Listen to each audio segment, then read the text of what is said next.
Hi everyone, it's Chenzo from Reality Art Pod, here to talk about the Traitors USA Season 2, Episode 9, titled A Game of Death. Last week on the Traitors, Bergie-licious fell victim to the Traitors' fatality. The players escaped from Dr. Will's cabin, where Trishelle found a shield, and at the round table, Traitor Parvati was banished, and Phaedra recruited Kate to be a murdering duo. Before I dive in, if you missed any previous recaps, I put a link below to catch up on my playlist. Also, if you like the content, consider subscribing. We pick back up where we left off. Kate is in the dungeon.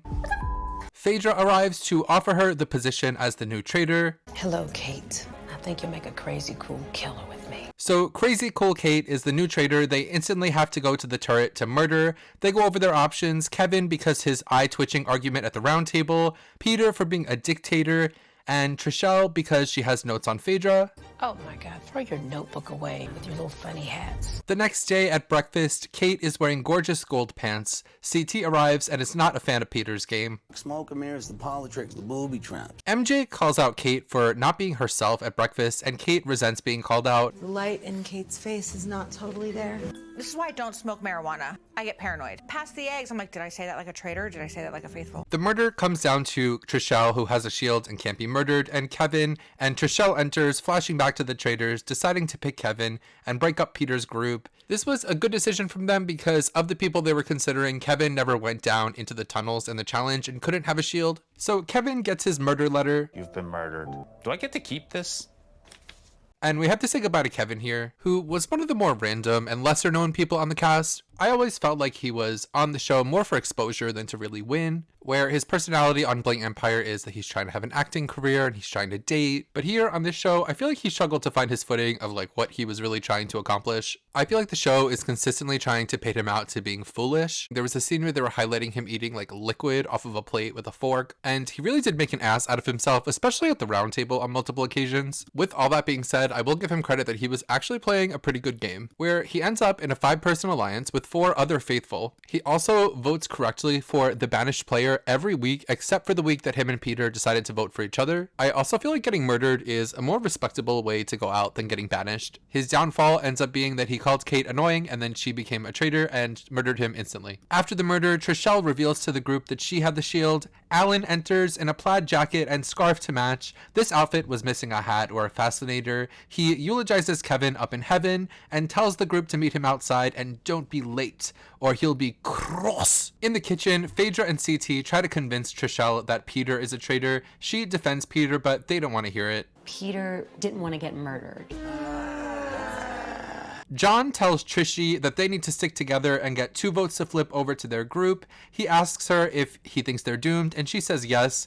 Peter joins them, and they decide they need Sandra and CT's support to get their plan together. Peter pulls CT, who tells Peter to his face he doesn't like his booby traps. CT doesn't like that Peter tried to cut a deal with the traitors either. For the challenge, they go to a little church. Each of their names will be suspended in stained glass, and they'll be taking turns shooting a crossbow at the names. The last player with their glass intact will win the shield, and they start with $25,000. They lose $250 for every missed shot that they take. They all miss their first shots, and they're hemorrhaging funds at this point. On Phaedra's idea, they all start targeting Sheree just to hit something at that point. So after they eliminate Sheree, they're so bad with the crossbow, they just decide to keep the crossbow in place and move it a little bit to get the closer tiles. But at some point they're left with 3 tiles on top and Trishelle's is all the way on the bottom right. So unless anything changes, Trishelle will get the shield. Phaedra decides to go out of her way to move the target all the way from CT to Trishy, making herself get noticed, and Kate says Phaedra is screwing up. The game ends up coming down between CT and John, with CT eliminating John himself and winning the shield. CT mentions that he's now suspicious of Phaedra and Sandra based on how they played the challenge. Back at the house, it's time for Phaedra to explore the menu. Dirty macaroni and cheese, what the heck is that? Peter, John, and Trishy ask Sandra to be open-minded, and then Peter, for some reason, pulls Phaedra for a one-on-one chat, which seems like a waste of time. While this is happening, Trishelle sits down with the Bravo people and tells them that they're blindly loyal to Phaedra, which was a risky thing to do, but seemed to make MJ take a step back, because it seems like while MJ is blindly loyal to the Bravo people, she also doesn't want to be seen as a follower. I get slightly thrown off because CT calls Sandra Fonda. Phaedra and Fonda prevented Trishelle from getting the shield. CT meets with Trishelle to tell her about his theory about Phaedra and Sandra, aka Fonda. He agrees to vote for Phaedra tonight. At the round table, John kicks things off saying they're at a pivotal moment and that Phaedra is a traitor because both banished traitors voted for Phaedra on the way out. You should be banished until eternity.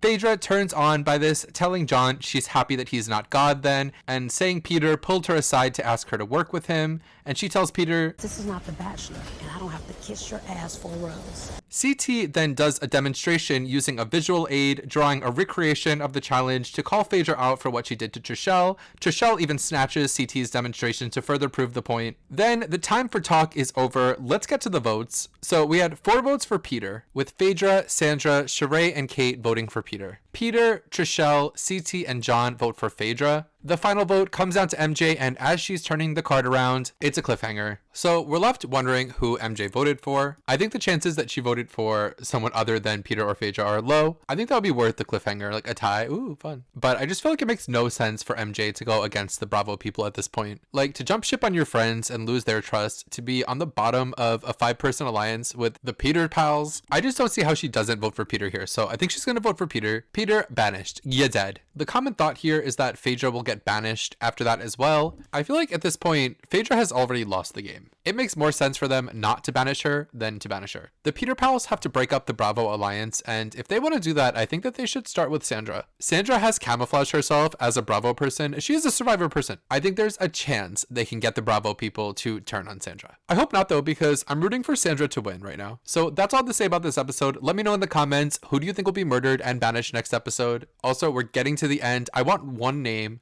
of who you're rooting for to win the whole thing. I'll be back next Thursday to talk about more Traitors. Subscribe so you don't miss it. Until then, make sure you have a nice weekend or I'll be cross. Bye.